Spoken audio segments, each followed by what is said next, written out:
Selanjutnya kita akan melakukan press release terkait dengan pencabulan, ya, pencabulan anak kandung yang dilakukan oleh ayah kandungnya sendiri yang melakukan perbuatan cabul tersebut dengan cara mensetubuhi korban sebanyak 8 kali, ya. Jadi perlu diketahui bahwa yang bersangkutan kabur selama 2 bulan di NTB, Nusa Tenggara Barat.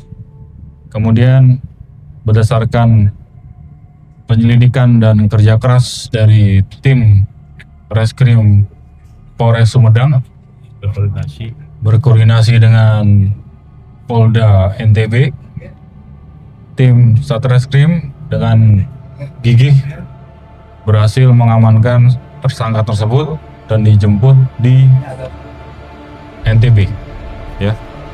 Yang bersangkutan selama 2 bulan pelarian sampai ke NTB Lombok, kemudian dibawa oleh Satreskrim menuju Sumedang dan kemudian dilakukan penahanan, ya. Dengan terduga pelaku saudara B sebagai ayah kandung seorang karyawan swasta dengan modus operandi memaksa korban untuk bersetubuh sebanyak 8 kali. Jika tidak mau melayani atau melakukan persetubuhan diancam dengan pemukulan, ya, pemukulan, kemudian diancam dengan tindak pidana kekerasan lainnya, sehingga yang bersangkutan korban mau melakukan ajakan tersebut. Yang mana untuk yang ke-8 kalinya korban berjanji untuk tidak melakukan persetubuhan lagi karena ini yang terakhir menurut pengakuan tersangka. Kemudian korban menuruti dengan janji ini yang terakhir, sehingga dilakukanlah tindak pidana tersebut ke-8 kalinya. Tersangka sudah melakukan persetubuhan terhadap korban sejak korban berumur 8 tahun sampai korban berumur 14 tahun, jadi selama 6 tahun.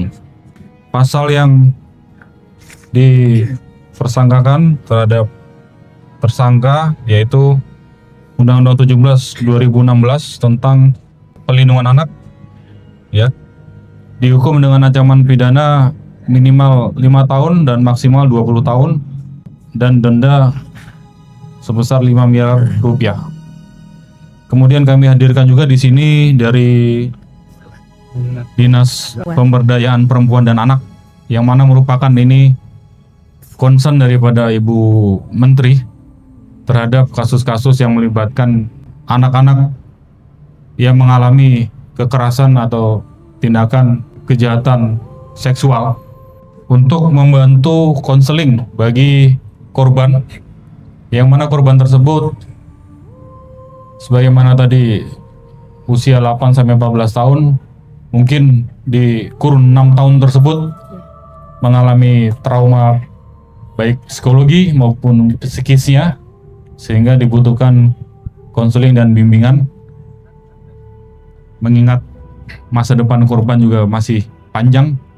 Usia 14 tahun itu kurang lebih ya masih SMP, ya, lulus SMP, ya, sampai dengan SMA nanti. Jadi diharapkan konseling tersebut menumbuhkan kepercayaan diri kembali bagi korban, sehingga mampu atau mau beraktivitas seperti biasa, seperti semula, sehingga perlu dilakukan pendampingan supaya bisa tetap bergaul dengan teman-temannya, sehingga tidak merasa rendah diri dan merasa dikucilkan. Ya. Terima kasih. Mungkin terkait kasus ini, kami dari bidang P3A sejak mendapat laporan sudah melakukan penjangkauan kepada korban dan juga keluarganya.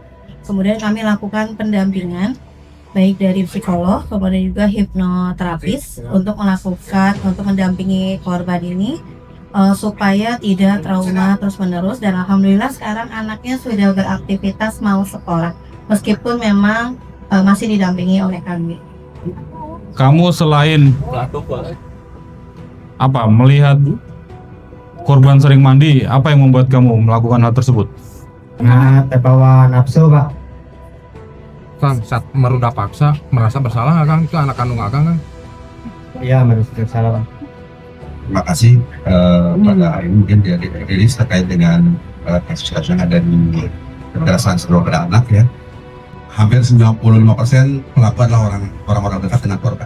Dan upaya pencegahan dari dinas Pak? Ya, kalau dari dinas kami tetap selain penanganan masalah yang sudah ada, kita juga tetap kita punya bidang keluarga sejahtera, kita punya bidang adpip, kita punya bidang KB, dan kita punya ada bidang P3A yang selamanya atau terus-menerus melakukan informasi ya, penyampaian informasi, kemudian pencegahan, kemudian terkait dengan berbagai permasalahan yang ada di permasalahan remaja terutama nih yang kita lihat juga semakin lama semakin gampang ya untuk ditiru oleh para remaja atau anak-anak karena medsos yang demikian banyak sekali di media-media sehingga mudah dipelajari oleh anak-anak. Ini yang harus sama-sama lah kita ya, baik kami dari dinas KB, kepolisian maupun rekan-rekan media juga sama-sama menyampaikan kepada masyarakat terkait dengan bagaimana pencegahan, bagaimana supaya tidak muncul ke permukaan. Jadi artinya tidak sampai menimbulkan korban-korban berikutnya. Jadi karena pengaruh media sosial, pengaruh ini, jadi sekaligus kami bersama Pak Kadis mengimbau supaya pengawasan penggunaan media sosial terhadap anak-anak dibatasi, kemudian diingatkan kepada anak-anak untuk selalu diawasi dalam pengawasan orang tua dalam menggunakan media sosial.